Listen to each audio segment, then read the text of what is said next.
ia malo lava soifua mauela sunga fa pe foi ia i lo uso ia isa ako a Isaac paunga ia faftai lava manuia me uma o aule sa o leo se on leave ona sa se pena le spana o toina ma se pena fole na fainga malanga to taliwa se Samoa le sana vai sunei Ia. ia o laua veku me ko inga Samoa e whaftai lava mo whamanianga whulu nā so whānau sa maua maima sa awhia whinga mai lau sunga ia whapefo ili so tele o pāanga o tatou leitio whaftai lava. Malo, whaftai, o le besili le rā, ua mai ona whaahilo, ia ma whaamanuia fo ilo nā soifua, ia ma malanga tu fo i Samoa. Whaisana, e toi fo i mai a whea le tamap? Ia wa Samaya no foi Samoa ai whenua i mai lava mali Australia a siasi foi ni sa whanau ia se toi tisi foi toi sa la ia pēr vevela ki le Samoa. Ia, le lei, whaftai. Ia, ka mo mo sa manuia, nisi o whontanga fo i sa e awai atu iei, ari a vea o waso malolo, ia, a o lea la, sa au mawhau ai lava, o ai a tau nei e lua. E le ngata o ai a tau a i la tau o lo whaia le ngā luenga whasosani mō ta mamtina mātutua o le atunu. Ai o ai a tau fo i a mātua. I o i so se teimi e ave ai e vai i ara fo mai, ia pe whaia fo i o la tu appointments, o ni tonga fitinga, ia whapea fo i me mana na o iai. Ina ia awana i fosia i lo tātou mā losi ma le tātou maso. Ai te tau na tu ua wanoa i ai. Ina ia tātou malama ai i le mea lai mana o i le ta mā ma le tina matua. Sau noa i low experience i lea fo i maenga tā ua. O ai a te tau nei e lua. A e ngā lurue ma whaia lea ngā luenga whasosoani. Ia whapena fo i nai o tātou ta mā ma tina matua. Ia whaftai lava Savea ia elea ia tau lea a le au whainga nuenga ia e whai lea au au nanga. O lato ia tau ia se whema saunga le mu ia lato i taimi whainga nuenga ai. Ia lava le taimi e whai enanga nuenga, ia le taimi e whaatala no ai ma mwhai ana psaswani i nai tangata mātua i lo le o atu tope lau ona lai tito taimi au mai. Ila ngata ko i lea. O lato ia tau lea ia mawhai o na whaatala noa ma a mai ni a wala e fsaswani e lato ave e sen mele o le stress wa silo nei tangata i whainga ruenga ai ona o le la iti o taimine wa au mai whainga ruenga o le tele o ngā ruenga e whai e to la iti la whainga ruenga ia malele lava o ni mea whai e ngā ruenga e sefe ai ma whai o na avatu le au nanga ia ato atoana le lei i mō nei tangata mātua. O le ai atu taua nei tangata mātua po i la tau e talia ina le au nanga. Ia wha malama le lei, ia malama le la tau i au nanga i e whai whataltala noa. Po le a fo le la tau e te tau o le simi ta ua lawa le au nanga lea. O le avatu le lawa noa e te tangata tamāpol tina. E whai e lawa e ia inga yo inga po na self care e mawhai na whai e awane ave e sia mai e tangase o te whainga luenga lato ia tau ole pe whatata inga a whape mawhai e se siona tā e le lava mwha maalu fulo na mata se tsulo o na ave le lava noa na matale fo i te lo te mea tātou Samoa. We want to do things for our elderly people. It's almost like we're taking away their independence. Ole me foi na ye loa le tua oi lea. A whape o lai e tala no atu whai ai. E te mana oi o tanga i whai pe mana o lava oi whai. A whape mai e whai ai ia. Mahana i lava noa na e avatu e taunu ai e ia me lai ma whai na whai. Manu o lai ma whai. A isi foi ia ele me fai na fai la so ona sa so soni le ia pe o tele na isi taimi e fai nga sala o nanga ona isi foi a inga e mana o fai uma ia I tātou e la tau e o atu ngā luenga. O nā ve e sele o le a tau po o le tautonga le sa māma tina. E whai e se me o le ma whai na whai e la tau tami nei. Ai e se le tāu o le ia tau e tau na mala malama le le o nanga. E tau na lava le taimi whai laso o nanga. E talia le o nanga ma tau na o na whaaloalo tangata i o atu e tau si ta māma le tina. E tau foi o na ia se fiso sa inga lea e tu mawali tangata to sa se whaila o nanga le pe to o lua. I lo le mele wa iei nei o na o le telo swinga o tangata lava e avanoa e tu li ai pe alu lunga o le Facebook titira lunga le app. I lo le mele o le tangata ale e alu e va aisto ina pa samale e pio daile relationship le malato and they feel comfortable, feel safe. I o le latu tangata e se sa uma e whaila to o nang. Ngā ro whaftai o le tā ua leo te whanongolonga atu nei ai. Finding common grounds to establish relationships ma tangata mātua, mana tua foi o tangata mātua. E te na i o lātu langona ma le mautonu nei, te uwhapea o mai, uwhapea mai. Ia, ua pea le whainga o māku o kamiki. Ai, e tau nuu foi o le approach lesi a wala sidi o na tāua. The domestic cultural approach o le a wala tātou te uia e so tai ei mo tātou mātua le whaangaina o le tātou tū ma le anga i whanua. Ia, o le tātou whaaloalo foi i o lātu langona ma mana onga. Toi titi ia e whapea o le tau mwhai ina ia whai ele fsota inga male ala lau papare o a o lo wa tali po a o lo wa whawhile. O leo wa usau o te fsosa ni atu. Ia te oi, e tai tusa le leila wa ma e o lawa i o tātou mātua. E tā te whiu e tau mawhai atu pe e te mana o e si i o i le e si i le whare taile ki nganga le lawa ma tau to o to. E mai le ai o tango mai si o te alu lawa. Ia e sere mana i o le mele tala noa i ai. Awa o le mea tātou te whaia. E tau wha o le ole. Ia ma whape na foi o na malama lama i le tātou ngā ruenga le whai. Ai le ma whai o na ave se ai le ia te taulea. A le tamā ma le tina a whailawa o le tātou te tilo atu. She is able to do this. Ia o le mea tā uole na e ma whai o na tuupea i ai le ava noa. Tangata whai ngā ruenga.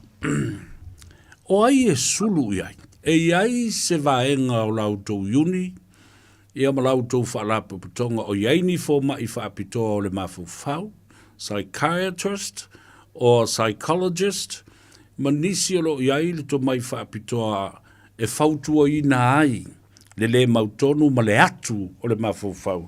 Ono le mamawhatu o ngā luenga, tō la iti lau whai ngā luenga, au tō tele i la tō e anga e tauna ave e le whasosuan. Mana e fasili a Savea mua lava a whapeo tangata e o member sa le uni. Ia tu so mātou lava lato contact mua. O na whatala noa lea, matitilo i awala lava leo lo mawhati e si tangata whaingaluenga lea. A whapea o se awala e a fiele uni, o na mātou o le whasanga i man company po le employer. O na soala upule lea. Ma vaai e awala lava ia e lo follow el company a wale sa ngale muma pupunga sanga sfainga luenga ai afa pea o se tulanga matu ia o a fia telele ma fafau o le tangata lea e whainga luenga ia o company uma po employers it's a sauna iai e lato counseling services so afa pea mai se tusi mai le company o le la fare disciplinary meeting le ma se o le uni o lano le tusi na le uma tusi fa pe mai ai o le ma te mala malama le stress na ai ai le 0800 number le so e ai lava ya services ya fa pizza if so ta e la so ya fisa tala no al telefo yo taimi e pe lava ma so e me se lava nai ta mama nei tina matua ia walewa o na whainga ruenga. Ona o le ngangana, ona o le o lato foi experience e pe lava la ma so ia sanga sa fainga luenga le uni e sulu mai ai ona ma so sana no ale ona ve no le ma so ma la so leo if so sa ia pe a company la so i services ia ma no pe counseling po ala vai services semana o mia a wala sa a pro sula e mai mo na sanga sa fainga luenga O le a se fautuanga ala usunga le te maitai a Etevise ia i lātou o le ngā lurue ma whaalongo mai. Awa o le whaato a ono nei vai aso talu na a matal tāpolo kala me fōne nei. Ma le vaenga e fsoswani ai ia i lātou o lo ngā lurue le sekta lea. Ia whapea fōi te mamtina mātua ia ia se vaenga e au ngā mole soifua pula la ngoto ma le soifua taua fiafi o nai o tātou ta matina. E nisi o lo tau uni wa lātou whaalongolongo mai ma whaataua ia i lātou mta upu nei tā te whaasoa iai. Wa ia i tagasa i wa vili mai o tagasa whainga ruenga. Wa mana o e join le uni. Ona o whai atu lai pe whawhena na iloa po whena mawai e whamei sa whaalongolongo le le tio. Ia o tele i e enai sangasa i sa Samoa po ainga sa maasani ona whailea o nanga. O lea e vili mai mwhasesala noa mai ma whai mai e maanai e toe awatu e latu wa wamali liuna o latu tua a sa ova aia. Pe e wha mai lātou o se awa o nanga tāua, se le leo ale whaina tufo lātou iai. Ile se leo le whasaswani lau au nanga lea, ile ngata i lātou tua awa o maliu. Au lātou fo i wara tāua i o le rola le ainga lea po tangasa i awa foi, ile whapea i o atu tangasa whainga luenga, na o tangasa le mana o mia le whasaswani. O le tangasa le mana o le whasaswani ilo na au ainga e tangasa o lo wa ai o i le ainga. E tāua la le o le mawhitanga lea ia mala mai. A wai tau whana maso i loa le history, medical history, po a o mame tutupu. Sisi le fo i pena le lua pe tasi le itulai o atuaia e vaenga i e whailau au nanga. A o tangata le ainga o lātou i e maa futa pia matamama tina po i lātou fo i o lo fia mau fsasoani. E sili atu lo lātou se la fia o tūlanga po suinga fo i wai e sisi le fo i e titilo mau fo i po a suinga o lo o alu i lumai e tūlanga o tamā po tina ma lau o nanga fia mau. Au mai lau fautuanga Etevise e le tangata whainga aluenga o lo o ngalua le sekta lea. O lea lava matua i polonga to tasi lava na o ia e le o talanoa mai i whawhita uri o lo o la whea ngai ma le ngā aluenga o lo o whatino. O le winga la o la utala ma le whesili. Ina ia i loa tangata nei. They do not need to suffer alone.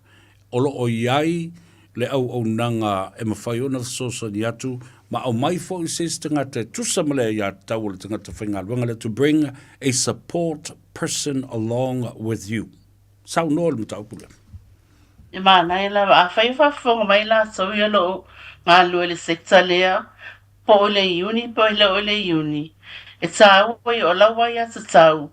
Ia te tau ona i saunga le mu, ia te tau ona whaia o mai lau employer ia tūlanga o mai e tono lau collective o lau konkalaki le iai. Oina, lai oto mai ai a te tau o ele whainga luenga. Ai manela so noanga ele tāua i o lau tatala noa. A whape e se si tono whainga luenga e te close ai ma e talitonuina. Talitonuina iai, ale ai. Ia o lai e vili mai i se si o le uni, pe tala noa i se si aua te sawhana oi. O wao i nā e maua loa, nai loa i la ia. E le na oi le tu poe mea lea. It's a whole sector. O le me foi nā, a whanongo, o le telefone te mi e whai e mato whaalau i loa. Ona sarasanga ina i tangata whainga nuenga. They have to share their stories. O le tele la o tala ia po o stories ia e share atu i lunga o li po teleuni po newsletter po alava wala. Tele sangasa they relate to their stories. Ei. They identify. Malisi me afa pele I experience lako. E inspire lato. Okay la isa ola. So the ta huwa yo tala no. Awata mata mule tala no. Awa aleva ai le mafaina va ai oi lava oi. Ele mafaina va ai oi sistangasa. Sistangata. Io. Ia, po le me foi le la e sa tano ai, o le a se fe mai e so I fo se stanga sa le e lu se whainga luenga. Po se si foi stanga se whainga luenga. Ma dia lava. O lona Yeah. winga o le whautuanga mo o tau lo ngā lua I le vaenga lea po le sekta lea. Mo tangata mātutua. Don't suffer alone by yourself. You're not Yes. alone. O lo iai le visosani, e au mai ai le support person. Ma mai luma le mata upu I luma mea. A wai le Yeah. tatau o na oti ai le mata upu I tua. Fo le mata o fia ai I a langona I tua. A o Ma le ye. vaenga lea. It needs a holistic approach e vava ai. Awa o lo whawhita auli. E sao vai ma whaalele ai le whawhita auli o le stangata na. Ai leilo, o le whawhita auli a tasi le tātou te a fia o mai. O le nei Ona na. taua lunga leo le tā pola kalambe pupu I le neia o auli. Ma le fiafi fo le nei. Tō tele o tangata na wala au mai a te au Etevise. E whape I la o na mātou, o nisi, wa ia ia lātou whānau fo I o le wa umai a onga, a la e tau ma whai e o le, e whaina mata upu le o le nursing, mi a pa o le home care fo I mo lātou mātua. O le age gap leo le tilo mai mo le wala au mai ai. O le sfulu walu, sfulu iwa, o lona winga o se tūlanga le lei, lea o a o ma le involve a o talavou o lātou soifua. They will grow into the company and to this special sector wai whapitoa. I lea o wina o I lātou Etevise. E ma whai foi ma ve lātou o day carers or caretakers for their own grandparents. That's our lem for an approach to them taupulem. Ma na ia lava sili. Ia e ma whai ona wasile matonu mera wai o mātou e mate so sai mai ma company e suetanga se whainga luenga. I. E foi a trainings ngā lea e ave ye matau members. A whapela o se si o interested le tūlea e ma whaina fi so sai mai. Ona atatala noa le, ona matitira e po o fea le company e silina le leina wa aitanga se whainga luenga. O I nāla mātou directinga I aina I vaenga I fia mausinga luenga. E ye foi le mātou team le a whapeo lai suisinga luenga a sesio le ini. E whai e fisosoani lato CV, e fisosoani e vile company o le iai mātou tangata lea e mawase awanoa o awala umana e whai ai.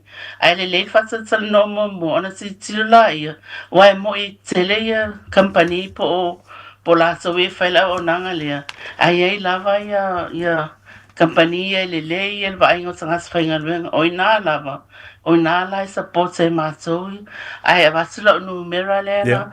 Ma watu fo ele sia so e vili mai ai. Ma mātala no ai pe whelo ai fo mua.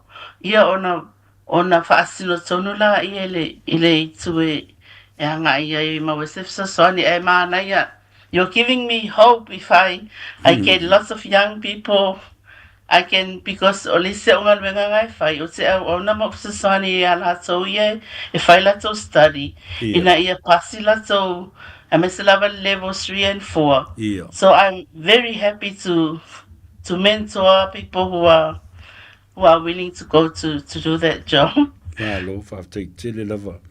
Ia te oe molo taimi, a mesele nao whawfonga mai ia le tātou te nukmani se wala au mai fo I le numera Etevise. O lua fitu wha tolu tasi valu wha valu ono. O lua fitu wha tolu tasi valu wha valu ono. O whanongolongo mai e to lua nai tina. E ia la whanau te sfulu valu sfulu iwa. Ma o tangata nei, na whea ngai wai ma o lātou mātua o lātou mātua o talavau. Lea lava mātua a ua mātutua ifo. Ma ua iai le manatu fo I lea o le tuainga pathway lea, career-wise, e fio.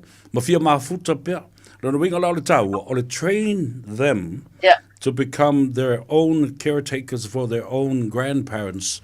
O le Yeah. numero na, olu fitu, fa tolu tasi, valu fa, valu ono. Ai, o le si mea tāua lea Etevise.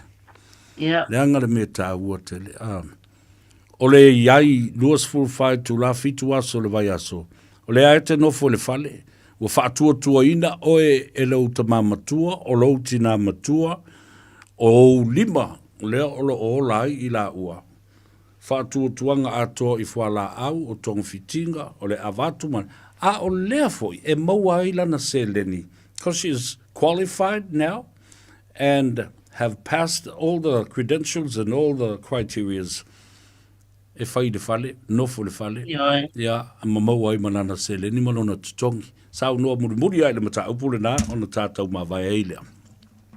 Ia, o le mana ia o le tūlea wa telefo yo o na isi a tina amata mam o mai ngaluenga lea. Ona ua umana tausina ilo tau mātua.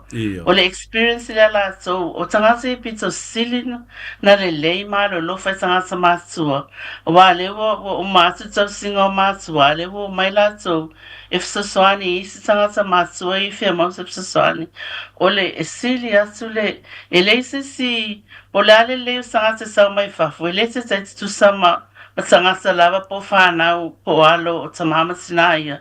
Awa le ile alofa tu sale fo tatu te ilua tala anga o mo tamama tina o isanga sa e o minor titilo tua, oh, she's got dementia. Au tato ulen tato titilo tato wola ha elenga luenga o lato sacrifice na fai ale wo o mai taimine wa mawa le mailea pila sili atula lo lofa ma sa singa o tato lava masua ilo ona isanga sa e o mai.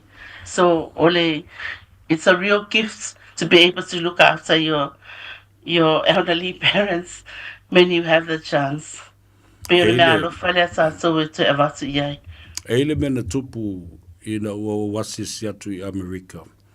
A iai le tua fine o le mātou ta maa sa tuu iai i le vainga o le mātou tina matua. Ia, o mātou la ia sa o la ile lo matua i Samoa. O mātou masani iai. O le maria la.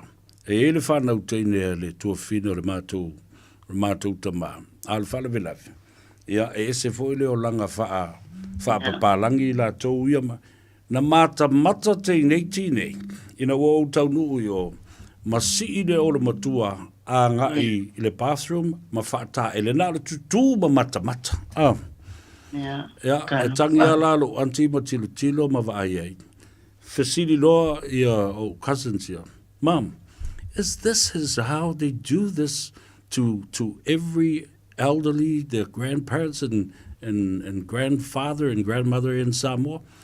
Ia na tangi lo anti mi factory io langa o Savea sa ola mai I limoto ina mo lo matua nei.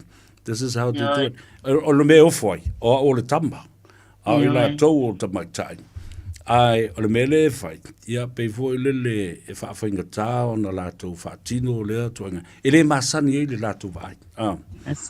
Ua solo a le lo matua, foi le lunga le muenga vatu le whaafonga le tuno.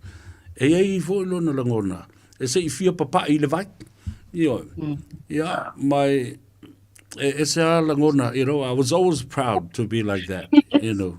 O te mafau faualofa, ia ima, ona o le mea alea na mātou wola, whaatasi e ima, mātua o mātou mātua. Ai sa wa o ina ai se le sona I le autamaitai nei, ina ua foi la ina matua, ia le lātou tina. Ia, o le mea lea na lātou fai e le lātou tina, o le ia o na wala au mai le atua. Yeah, we all have different experiences in terms of handling and being around our grandparents and the elderly that used to love us and looked after us. Now, o le tātou tiute ma le matafa ioi le nā toi whafoi le vai o sina le mea na sauai. Whafoi le alofa e le urua I alofa na alofa mai I a te oe. Ia o le tala le nā malanga ngā whaaloalo. Ia la fotuia. Sai lava ia. Tawalunga mai le tātala ranga. Sai tele mana o amanoa ia. Sai tele tu lava I sa mama tina mātua lo mo mane fa sa launga fa sai sa po inga fa sai le lo fa tsara fa fo sa ma pa fa no mai Samoa ye ia manu ia tsele la mane ia fiafi manu ia fo inga no lo so Savea so ia fe lo ai fo vai so mo lo fa tsele at e le lo faanga le o mai I also nephew ia polo cousin le sunga au matangi masi ma le faletua ia tusi ia o lo bomboli mai ia alo faanga mo o ele tamaitai i ia fa ma sai la mane lo ia ia ai lo ia fa fo ia wale le ia mon real ia le ia fiafi fas fa ia so fas fo e ia fo a se sai fa lava